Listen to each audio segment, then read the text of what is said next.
What is happening, everybody? Noob Get Good here, and welcome back to some more Geonosians TV action. And in today's video, we're going to take a look at Geonosians just in normal battles. Now, on the screen, you can see that we have an unlocked tier of Phase 4, and that is quite deliberate for my guild. So, I've already done the Wat Tambor mission on the previous day, and what we've done to try and maximise our stars is not get any stars on these bottom two nodes. That enabled us, and what we stopped is literally about 500k from each sort of first star.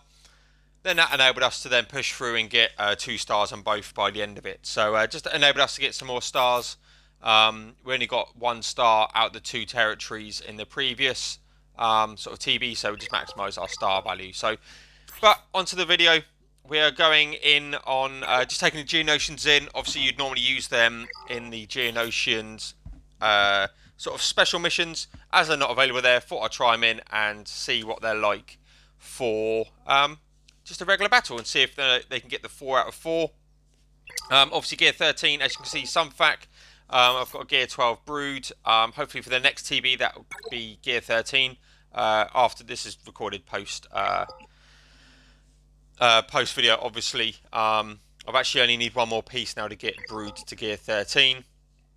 And then I'm going to be starting working probably on soldier first, and then spy, or probably bring them up, and Poggle will be my last gear 13. But these are my next gear 13 characters. I want to just get these maxed out. If there's any combinations of sort of characters that you want me to try out in the TBs, you know, hit a comment in the below, and I'll see what I can do for the next TB. If I've got them, don't need to donate them. I'll see what I can do just to showcase their potential. So going through Poggle just last, and then we'll get into the action. Go over my strategy, general thoughts about how this team performs. And if you're not quite there in terms of the gear or level requirements, how they're going to face. So, yeah, let's go into the action, shall we then? And these clones hit hard, and, you know, opening up into the battle, I'm sat there thinking, good God, I'm taking a lot of pain here. They've got some buffs up, and I really want to get to that medic. So just reading what Glaive Suite does, and then bang, let's get into that medic. And there's a couple of times I will slow down the video for Spy's reworked ability. But let's get some expose. Yeah, not, you know, 3 out of 5 exposed. So I'm sat there using this to try to see how much potential we would need for potency on Spy. And I think we're going to probably need a potency cross on him to get more of them exposures. So medics down, that makes life a lot easier. And now what I want to do is take down the clone sergeants. They do high single target damage, but the AoE is where they really do all of that damage.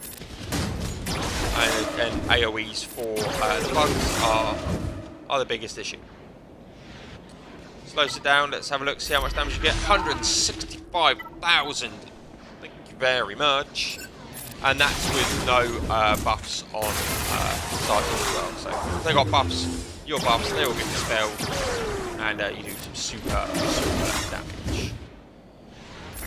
Get the days out as well. So obviously this is the reworked clones. First stage, not too bad. I always leave the Jedi Guardian last. She's got a minor AoE. Yeah, you know, nothing too bad.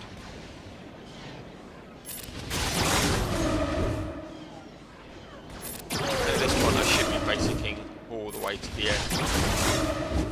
There's the health equalisation between them.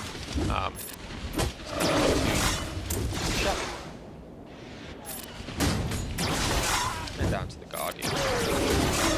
Thankfully, just as useless in this as she is for us to play.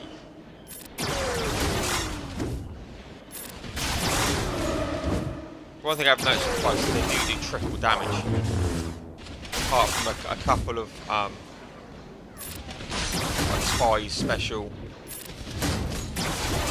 don't do a lot of damage.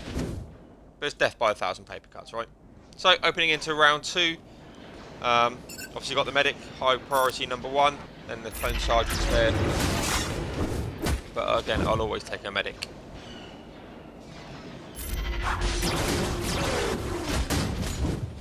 And that second, well, that special of the summon brute is it causes a lot of assists. Just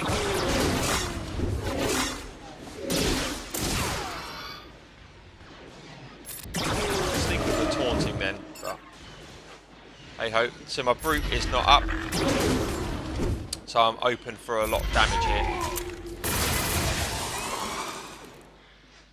But let's get that summon up. Gets that heal, that protection. So we've got the captain we're focusing on at the moment. Really should be focusing the sergeant here.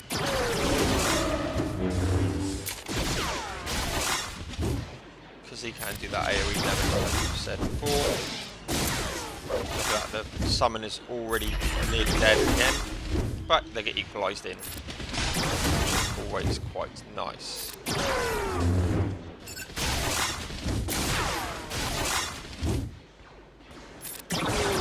Yeah, now just focusing on that sergeant. Probably should have swapped the last two around. But sergeant down. So first two, a bit hasty off the start. If they're not properly geared up, then could lose in that opening battle. So definitely wouldn't try this without gear 12. Probably get away with one being gear 11. But the problem is if you lose any character barring the brood summon, you can't revive them, and yeah, just slow down for the damage. But again, down to a Jedi Sentinel now, nothing too bad.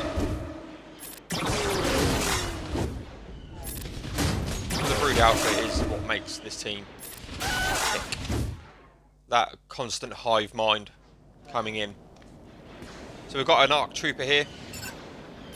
As soon as I see an ARC Trooper, you need to control that character as soon as possible. Try and get the ability blocks in where you can, because you don't want him to spread his fortified out, because of that. One, reduces the amount of damage they take, and two, it can actually increase the amount of damage that you take. They hit you harder, to the point where I might start looking at burning down an ARC Trooper before a medic. If you're going in with something like the Triumvirate Trio, you can chuck an Isolate on the clone or the ARC Trooper or the medic. I normally chuck it on the medic and then burn down the Trooper. You see that AoE damage from that Sergeant has done some proper damage. Special up for the heals plus the daze and whatnot. Not sure daze really works too well in this mode. I don't think it's needed. Not something you should rely on.